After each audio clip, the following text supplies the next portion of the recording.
Hey everyone, welcome to another installment of Harry Potter Theory. In this video, we're going to be covering the 5 most powerful defensive spells in the Harry Potter universe. I made a video covering the 8 most powerful offensive spells months ago, so I figured it made sense to do the same thing for the spells on the other side of the spectrum. Let me reiterate, this list will not include any offensive spells, like avada kedavra, fiendfyre, etc. Purely defensive magic will be featured, and these spells will be ranked in terms of maximum defensive capability and usefulness. Comparing spells can sometimes be difficult, particularly as in Harry Potter, we haven't actually been able to witness firsthand the effects of defensive spells against various offensive spells. Additionally, the properties of individual spells are usually very unique, and these differences make them hard to compare. Where one spell might be extremely powerful in one circumstance, it might be useless in another, but I'll try my best to consider this when I'm ranking them. The list will feature both defensive spells that one might use in a combat scenario, as well as more protection-based spells that one might cast in order to ward off an imminent threat. I'm not going to include spells like the disillusionment charm or the fidelius charm, as that just avoids combat altogether. That's not what I'm going for. Additionally, this list reflects my own opinion. These rankings are not set in stone, and I'd love to hear what your top 5 defensive spells would look like. If you come up with your own, then comment it down below, and if you agree with mine, then let me know. Number 5. Impedimenta, aka the Impediment Jinx. Swift use of this jinx can freeze an attacker for a few moments, or stop a magical beast in its tracks. The jinx is a vital part of any duelist's arsenal. That quote is from Miranda Goshawk's Book of Spells, an essential component of the Hogwarts student curriculum, and it couldn't be more right. Impedimenta is truly a must-have for a combat-prone witch or wizard. The Impediment Jinx is used to slow or stop a target in its tracks, which can provide any witch or wizard with extra time to consider their options in a combat scenario. Hermione openly expressed her appreciation for the spell. I like the look of this one. This Impediment Jinx should slow down anything that's trying to attack you, Harry. We'll start with that one. And Harry, upon learning it, ends up using it a ton of times. The spells show up numerous times in the Triwizard Tournament, Battle of the Seven Potters, Battle of the Astronomy Tower, Battle of the Department of Mysteries, the Little Hangleton Graveyard, and more. The spell is truly vital, and with Death Eaters chasing you, I'm sure you wouldn't pass up an opportunity to slow them down. Number 4. Fianto Duri and Repello Minicum.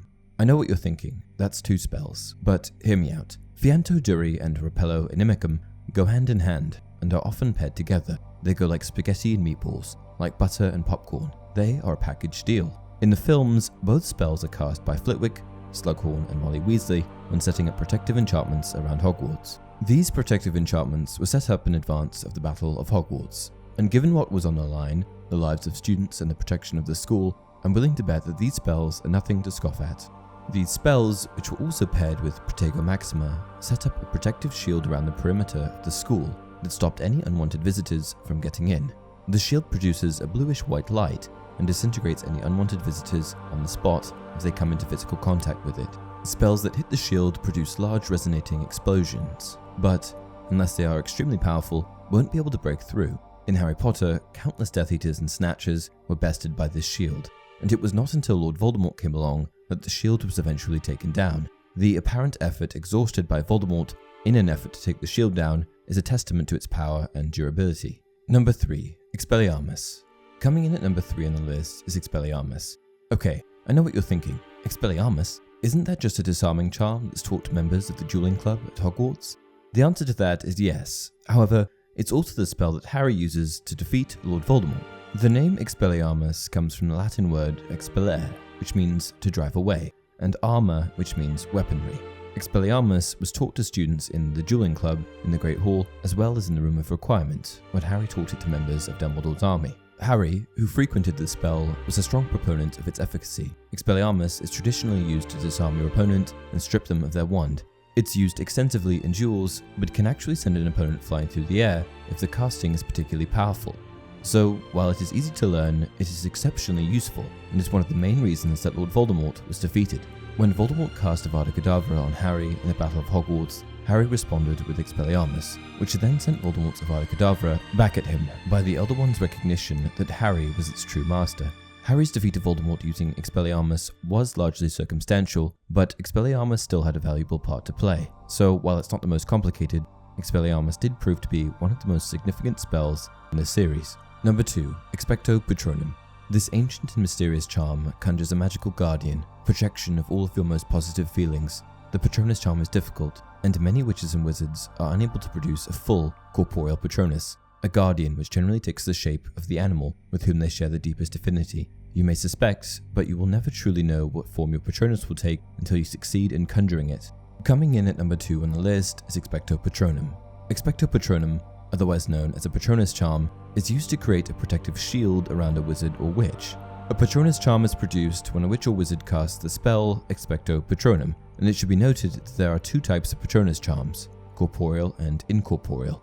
The more basic form of the spell is the incorporeal Patronus, which assumes no animal form and simply resembles a burst of white vapor or smoke, and the more advanced form of the spell is the conjuring of a corporeal Patronus. The ability to successfully cast a corporeal Patronus is considered a very impressive feat in the wizarding community, and casting it is generally the sign of a powerful witch or wizard. The Patronus evokes a positive energy force considered to be the spirit guardian of the caster, and the reason that it ranks so high on this list is because it is the only known defense against both Dementors and Letterfolds.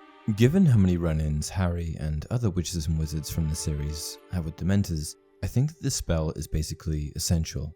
Number 1. Protego, in all of its forms. Topping the list of defensive spells today is none other than Protego. For me, Protego makes the top of this list by a mile, and that's because there are so many different versions of Protego, which, in its most basic form, is known as the Shield Charm. Protego Regular is a defensive ability that any witch or wizard should possess in their magical arsenal. It blocks physical entities, reflects spells, and even rebounds conjurations back towards the caster. It's a great, well-rounded defensive ability. But one thing that shouldn't be overlooked is that there are 6 different variations of this powerful spell, and each version becomes incrementally stronger than the last. However, one thing that should be noted is the transition from an on-demand combat-based spell to more of a protective enchantment type spell. Starting with the regular Protego, it goes Protego Duo, Protego Totalum, Protego Maxima, Protego Horribilis, and finally Protego Diabolica. Protego Duo is just a slightly more advanced form of the regular Protego. Protego Totalum is where things start to pivot towards more of a protective shield type of spell.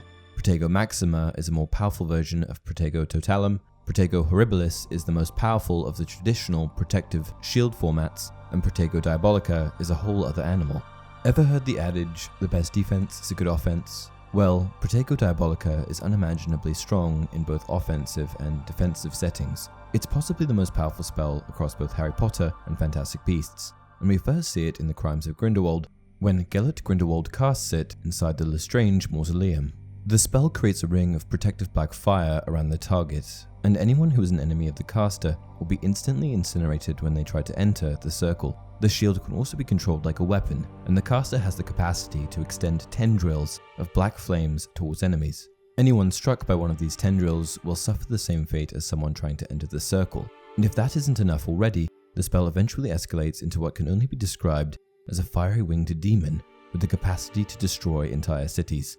Though the spell eventually turns into what could certainly be described as an offensive ability, it's still a defensive spell at its roots. And that's it for this list. What do you guys think? Do you agree with some of these decisions? What would your top 5 look like? Let me know down in the comments section below. Until next time, you're a wizard, Harry.